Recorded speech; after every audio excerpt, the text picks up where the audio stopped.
Get inside, get what we need.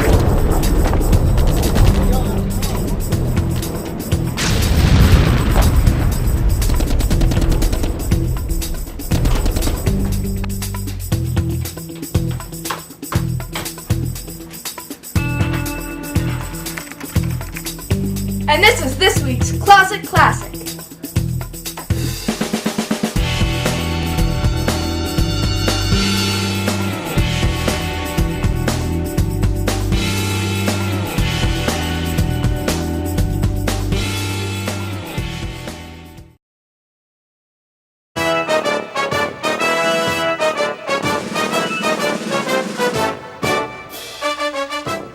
Hello everyone, my name is Bob Hogan. I'm the Director of Veteran Services in town, and it's this time of year when we're going to begin talking to you about Veterans Day, which is coming up this year, Tuesday, November 11th. And we've got some exciting and interesting historical things to talk about today in relation to Veterans Day.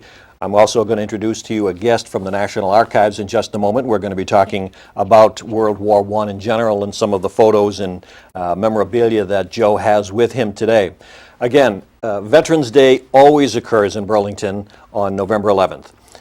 This year it's a Tuesday, and it's a special event in the sense that it is the 90th anniversary of the signing of the armistice at 11 o'clock on the 11th of November, 1918. We also will be remembering, because Veterans Day is celebrating all veterans, we're going to acknowledge the last living veteran of World War I, U.S. living veteran of World War I. His name is Frank Buckles. Frank was born in 1901, and he kind of fudged the numbers, so to speak, when he entered the service at 16. That was in 1917. He also served in France. Frank is living now in North Carolina, again, the last living World War I U.S. veteran. And there's only maybe a dozen worldwide who are alive right now, and every day we look at the obituaries to see others who are passing on so quickly. So a whole generation of people are passing away rather quickly. Before I introduce Joe, I'm going to give you a quick outline of what we're doing on Veterans Day, and at the end of the show we'll kind of do some more of that. We're going to start at 9 o'clock on the town common at the flagpole, right across from the fire station. Veterans Day is 9 o'clock this year. We're going to be reading the names of the Burlington men and women who served in World War I. Their names are on the memorial on the town common. We're going to read their names. We're going to place a wreath there during the 9 o'clock portion of the ceremony. We're going to raise the flag. We're going to have call to colors. Hopefully, two of our guest speakers will be making some comments and assisting us with the wreath placement. Because the signing of the armistice took place in France, the French Consul General from Boston, Francois Gauthier, will be joining us. So he will be one of our guest speakers. Hopefully he'll be able to assist us with the wreath laying. Also, we have Lieutenant Colonel Terrence O'Connell, United States Marine Corps, who will be joining us. He'll be helping us place the wreath. And there's a lot of history with the Marines in World War I and some of the great stories they tell. So he will have some comments about World War I also. Then all of the military and honor guards that are there in the morning, Burlington Fire, Burlington Police, the State Police, the Chelsea Soldiers Home Honor Guard, the Marines from Fort Devens, the Marine Junior ROTC members from Lynn English High School. We will all, as a unit, march back up to the Human Service Building, where we will be having our continental breakfast, which once again will be provided by the Marriott Hotel. The folks at the Marriott have been great for the last 10, 12 years in supplying us with this continental breakfast, so we again thank them.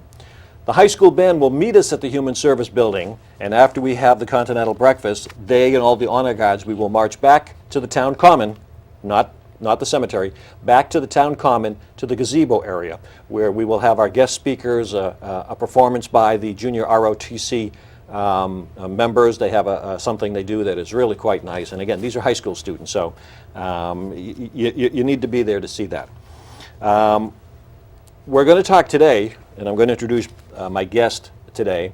We're going to be talking about World War I because it's not something that we talk much about or remember much about.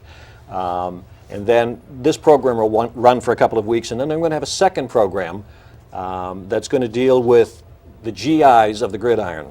And that's a program that the NFL and the Disabled American Veterans put out. They created it, they filmed it. Pat Summerall is the host, and talks about those members of the NFL who served in the military and vice versa. So that'll be showing probably the 2 weeks prior to Veterans Day itself. Joe Keefe is joining us today. Joe is a member of the National Archives and Records Administration. First of all, Joe, thank you for joining us. Thank you for having me. We're going to talk about World War I, and we're also going to talk a little bit about the National Archives, because a lot of people may not realize the value of the material and the historical artifacts as far as paper records that you have for folks that they may not know about. You and I kind of went over a few things that we'll show folks. World War I, our part of it started in 1917, but World War I began much earlier in Europe. It did. Begins in about 1914. It's an immediate conflagration in Europe because of some of the treaties that have been signed between a lot of the countries. Country is coming in on either side, and just begins really a massive undertaking on both sides. So a lot of the countries didn't have a stake in what originally happened, but because the country that they supported got into it, then they had to get into Correct. it. Right. Who were some of the players on either side? Well, on the what was considered the German side, there was the country of Germany. There was also the Austrian-Hungarian Empire, which included a lot of what is today makes up Eastern Europe. On The Poland, Czechoslovakia, Hungary. On the Allied side, the main participants were the French and the British. And then, of course, we came in towards the end. And the Commonwealth states of England as well, Australia, Canada, New Zealand played a significant role. Okay. And we have some information there that at certain points what some of the casualty numbers are. We do, actually. I'd like to maybe start with this. Go right ahead. Yeah, this is a copy of... Now, I just want to let people know who are watching. The camera's not necessarily going to zoom in on this, but we're holding it up so you'll know that this kind of documentation is available at the archives and what we're referring to. It is, and if anybody wants copies of any of what they see today or what we talk about, we can scan this material in and send it to them, or they can, we can send it via the mail.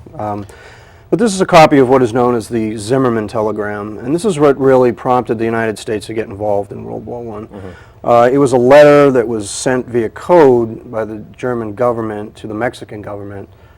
And you can kind of see, I don't know if the camera can pick it up, in that early bit. but it's all in code. Numbers, right? The numbers, and basically what the Germans were saying to the Mexicans were if the Germans helped, if the Mexicans helped the Germans in World War I, that they would have a chance to get Arizona and Texas back. And this really enraged a lot of people in the United States. It was a tough sell. World War I was a tough sell for the American public. It wasn't something they really wanted to get into. President Wilson had run on, on a stand of he kept us out of war in 1916. So about a year later, he's asking the country to go to war, and Americans were kind of scratching their heads, wondering, well, what's going on? Why are we getting involved in this? It wasn't something that they understood. It also wasn't something they wanted to be a part of. They knew the casualties that were... Now, did this become public information at that time, or did the government withhold it? Well, the government withheld it for about 2 months. This was actually passed on to the American government by the British. They decoded it. The interesting thing about the document is that it was actually run through the cable system through Texas. It's on the document. It says via Galveston. At the beginning of World And it was a Western Union telegram? It was a Western Union telegram, right? At the beginning of the war, the English government basically pulled up all the cables in the Atlantic that the Germans used to communicate with North America and cut them. So the only communication that the Germans had with North America was via American cables. And they ran this cable through code via an American cable company, Western Union, which enraged Americans. They thought this was a slap in the face. But that document really pulled us into the war. So the Germans did themselves a disservice. They certainly did. The funny thing about it is that there was never any intention of the Mexicans ever getting any of the states back or even of them helping the Germans. They were involved in a civil war themselves. They had basically no army. What the Germans were thinking by doing it has been debated by historians for a long time, because it did nothing but enrage Americans in the Wilson administration to get us involved in the war. You know, there had been a lot of incidences leading up to this since 1915 up to about 1917 that the Wilson administration simply ignored. The sinking of the Lusitania. There were also some internal terrorist attacks in the United States, the most famous being the Black Tom attack, which is Black Tom, New Jersey, which was a ammunition loading facility. They were loading ammunition onto warships to be sent to the Allies in Europe, and a German saboteur planted a bomb, and it was a massive explosion. Over 100 people were killed, and even this didn't pull the American government into the war. But this telegram actually pulled the government in, and it pulled the American people behind the effort. Okay, one of the reasons that I thought it would be interesting for Joe to bring some materials is not only to show some of the wonderful photographs, of which there aren't a lot of in Europe at the time, but some interesting material right off the top, if we could start going through those items there. Sure. Because the National Archives has what at people's We have, we hold the records, the historically valuable records of the federal government. We are the regional facility for New England, but we have 14 regional facilities throughout the country, including 2 better-known agencies in Washington. Most people, you know, associate the National Archives with Washington, where they hold the Declaration of Independence and the Constitution. But we are a regional facility of the National Archives, and what we hold are basically the historically valuable records of the federal government from New England, and things that are important to people on a nationwide basis, like the federal census, things like that. Okay. These registration cards that I'm going to start talking about, what exactly are these? These are when the United States got involved in the war, Congress passed what is known as the Selective Service Act. And this was really the first draft since the Civil War that the United States was involved with. Over 24 million men between the ages of 18 and 45 had to register for the draft. Many of them never were called into service, but over 3 million of them were. And all of these people, they're famous individuals that filled out draft cards, basically. All right, so all we know is that these are draft cards. We don't know if they served or... We don't. Okay. I don't think most of them did, Okay. at least the ones you have there. Alphonse Capone, Yep. registered out of Kings County, New York, Brooklyn. New York, yep. Interesting. I think he's a printer. Yeah, worked for a paper box company. Yeah. Yeah, paper cutter. Paper cutter. Actually. So this is Al Capone's actual draft registration card that he filled out in his own hand. So you would have, these are somewhat interesting people in the sense that we generally know them. That's right. But you have lesser known people, you have Yeah, everybody's? The entire country. The entire country has been digitized and is available online at our facility. We also have all 6 New England states on microfilm. And our office, we have an office in Atlanta, Georgia. Because the Selective Service Agency, today, their main headquarters is right outside of Atlanta. They can produce nice copies such as these and mail them to people. Okay. They have the originals. All right, we've got Norman Rockwell's. Yep, His date of birth was 1894, also out of New York. that's right. This is Norman Rockwell. Okay.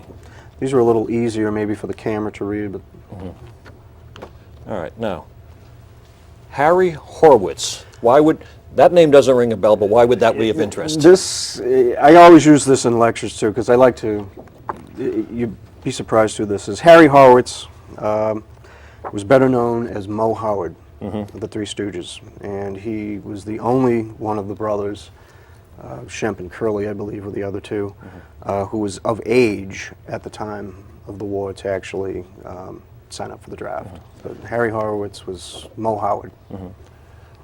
Joseph Patrick Kennedy. Yes, this is President Kennedy's father, Joseph, later ambassador to England. And then 2 interests baseball players? Yeah, these are especially for, the local area, and considering that the Red Sox are in the playoffs, we have Ty Cobb on the left here, who registered in Detroit, and we also... Well, actually, the viewers, it'll be to their right. I'm sorry, yes, to the right. And George Herman Ruth, Babe Ruth, who actually registered in Boston while he was playing for the Red Sox. So this is the kind of material that's available. It is. Let's go through some of the other photos that you have there, Joe, just to show people as we continue the conversation. While you're going through that, the public has access to the archives in Waltham. Public has access.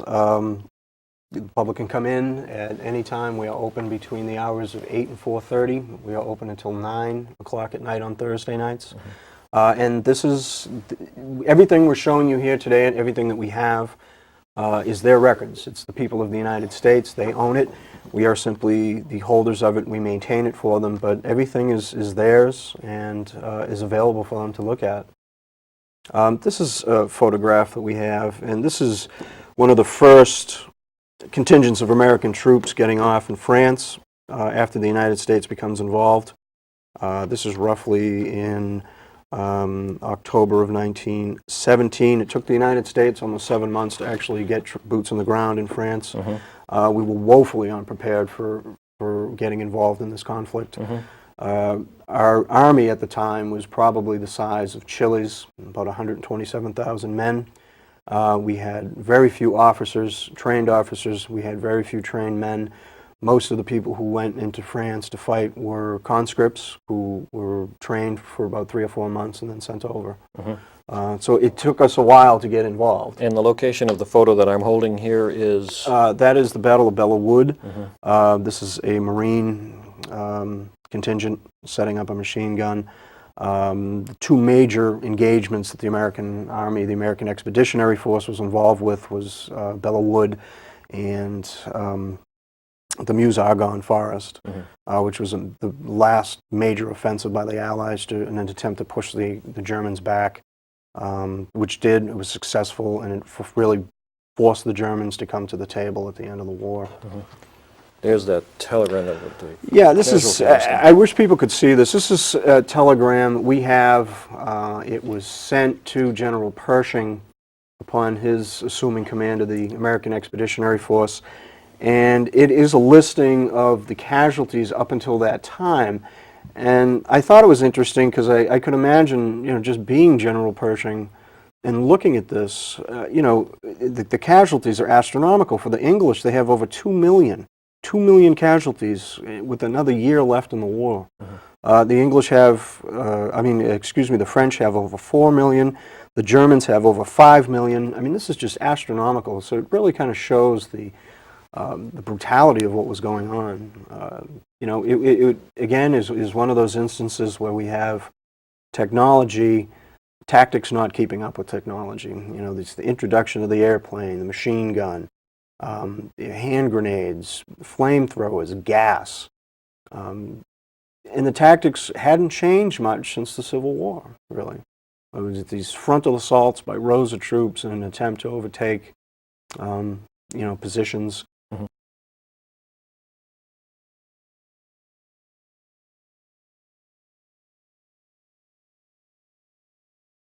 And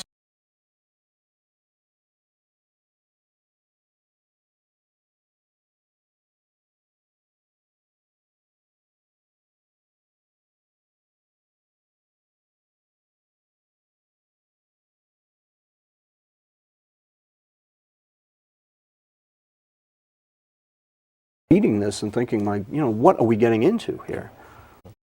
Again, I want to remind people that if they want to get information about a relative, whether it's World War I, World War II, or Depression-era information, they can go to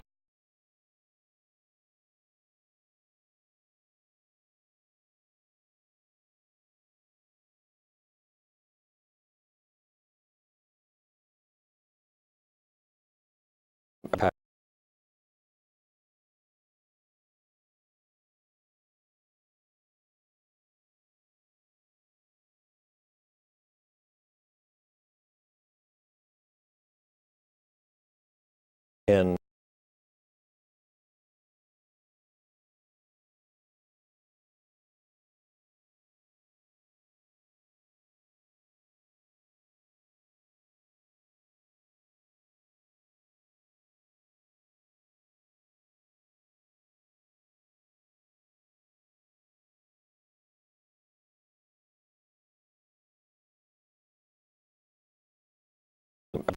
Zero 06-2379. And again, that's toll free. You can call us anywhere from in the country for free. Any of our information is available online at www.archives.gov. and we'll mention that at the end of the show here, so that if you didn't have a pencil with you at that moment, Yeah, we'll do it in a couple of minutes again. One of the things that we're going to be doing is reading the names of the men that served in World War I who lived in Burlington at the time. If you have a family member that served in World War I and you want us to read their name during the ceremony, please call the Office of Veteran Services and give us their name so that we can put it on the list and read it on Veterans Day on the town common when we place the wreath. So we want to make sure that folks are able to do that. We do have two young men who died in World War I who were living in Burlington, and the American Legion. The Milliken Mackenzie American Legion post down on Wynn Street is named after them, and we'll go over more of that. We've got a second show coming up in a couple of weeks, or at least the 2 weeks prior to Veterans Day, that we'll talk more about that. Again, Veterans Day is Tuesday, November 11th, and we're remembering World War I. Joe, what else have we got here that we can talk about for a couple of minutes? We have, this is actually the German reply to President Wilson. President Wilson announces what is become known as the 14 points. Basically, Wilson's 14 thoughts on what a peace treaty should look like. This is actually the German reply. This came through the AEF headquarters and was sent to the State Department by General Pershing. And basically, the document is stating that we are accepting the terms based on President Wilson's 14 points, which were fairly magnanimous to the Germans. President Wilson did not want to be, have a crushing peace towards them. He wanted to be magnanimous. It was the English and the French, who had fought for over 4 years, had suffered such devastating casualties, that really felt like we need to put the boot to these people so this never happens again. And, as we know, once the Treaty of Versailles, the negotiations for that begin, the French and the English show no quarter towards the Germans. And it really kind of helped propel World War II. All right, so the armistice was signed at 11 o'clock on November 11th, 1918. Then they started the negotiation to actually sign the peace treaty, which didn't happen until, the following year? Following year, Yeah, okay. Yeah, so it was late 1919. Yeah, and I think it's great read for historians to read that whole process, as you mentioned, because Germany was required to admit certain things, pay restitution for certain things, which crippled them emotionally and financially, which led to the rise of Adolf Hitler and the Nazi Party and World War II. Right, and the Germans really felt that they had, they didn't begin the conflict. They had signed a treaty with the Austrian-Hungarians, and they were compelled to come in on their side. And the Versailles Treaty really forces them to take blame for the entire war, which they felt was completely unnecessary. I'm sure it has been in jeopardy and Trivial Pursuit, but the great trivial question, whose death started World War I? Archduke Ferdinand. Yeah, he was shot, and from there it just escalated. Yeah. Is this a World War I Yeah, this submarine? is a World War I submarine. One of the other issues that brought America in was Germany's beginning of unrestricted submarine warfare. And this is a photograph of a German U-boat from World War I. The standard practice in World War I had been for submarines to surface, tell people that tell the ship they were going to sink them, have the people get off, and then sink the ship. Well, this was absurd on its face because oftentimes, and this happened, the English began putting guns on the decks of their merchant ships so the German submarines would surface and they would simply blow them out of the water. Unrestricted submarine warfare was considered by the standard of the day as barbaric, and this enraged Americans again. Coupled with the Zimmerman telegraph, this was again, Americans became angry with it. The sinking of the Lusitania, which was a major passenger ship, and some of the other passenger ships that entered into the war zone, which had Americans on them and took casualties, was also a major factor in American belligerence. All right, one last item here that we're going to talk about. A cablegram sent from Versailles, November 8th, 1918, announcing that the German commissioners had arrived at the place designated by Marshal Foch for the signing of the armistice. For the signing, this was actually sent by Tasker Bliss, who was a general in the United States Army. He was Pershing's number 3 man.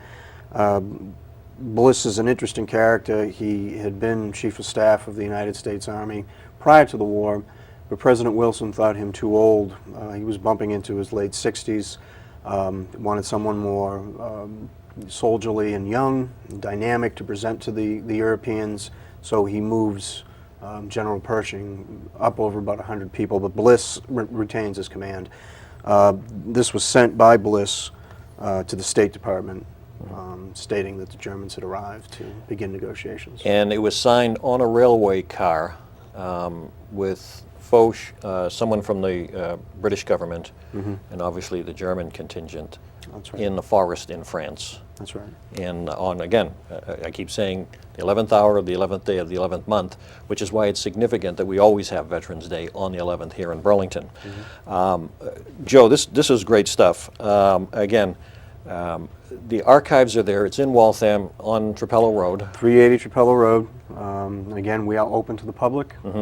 They do not need to make a reservation to come in. They can just come in. Technical stuff, if they need help, they should make an appointment. If they have some big research they want to do, we should make an appointment just so we have the material ready and waiting for them. Okay, but, give the phone number again and the web page for those folks who ran and got a pen or a pencil while we were talking. All right, the phone number is 1-866-406-2379, and that's toll free. And the on the web, it's www.archive.gov. Okay, and just as a reminder, as we begin to finish off this half hour, this is one of 2 programs that we're going to be running prior to Veterans Day. Another one is going to be dealing with the NFL players who were veterans or people who served in the military and then ended up playing in the NFL. It's a program that was put on by the NFL and the Disabled American Veterans. So that program will be on the 2 weeks prior to Veterans Day. So depending on when you see this, it could be next week, the week after, or down the road. So I'm excited about that also. Tuesday, November 11th at 9 o'clock in the morning, we're going to begin our program at the flagpole across from the fire station on the town common. We're going to read the names of those who served in World War I. We're going to raise the flag, have call to colors. We're going to place a wreath. And hopefully the Consul General of France in Boston, Francois Gauthier, will be there to help place the wreath with Lieutenant Colonel Terrence O'Connell from the United States Marine Corps, who will also be a guest speaker for us. Joining us, members of the French class at Burlington High School and the French Club have been invited, and they have accepted the invitation. They will be welcoming the Consul General in his native language of French. So we've invited some of the French class to join us also. That will be part of the 10 o'clock ceremony. So all of the honor guards, all of the active duty military, and all the veterans groups, once we finish the 9 o'clock ceremony, will march as a unit. The procession will go up Center Street to the Human Service Building, where we will have the continental breakfast that the Marriott Hotel supplies. There we will meet the high school band, so that we've had something to eat. We will line up again and march back to the common, this time to the gazebo on the town common. The Lynn English High School Junior ROTC program will be having a performance of their honor guard. We have got Marines from Fort Devens, State Police Honor Guard, our local fire department and police department honor guards, the American Legion Rifle Squad. We've got a lot of folks that are going to be joining us. We've got a lot of folks that we've invited. We hope you will join us because it's going to be a special day. Also, the members of the Chelsea Soldiers Home Honor Guard will be joining us for the first time this year. So we're excited that it's going to be a great day. The Consul General will be speaking along with Lieutenant Colonel O'Connell. So we hope you will join us. We hope we have favorable weather. We've been very fortunate. So again, Tuesday, November 11th at 9 o'clock it'll begin, and we should be finished just about 11 o'clock, which is the time of the signing of the armistice back in 1918. So this is the 90th anniversary. We are remembering World War I, and we are celebrating the last living veteran of World War I, the last living U.S. veteran of World War I is Frank Buckles. Thank you very much, Joe. Thank you for joining us. My pleasure. And look for the second program shortly, and we'll talk to you again soon.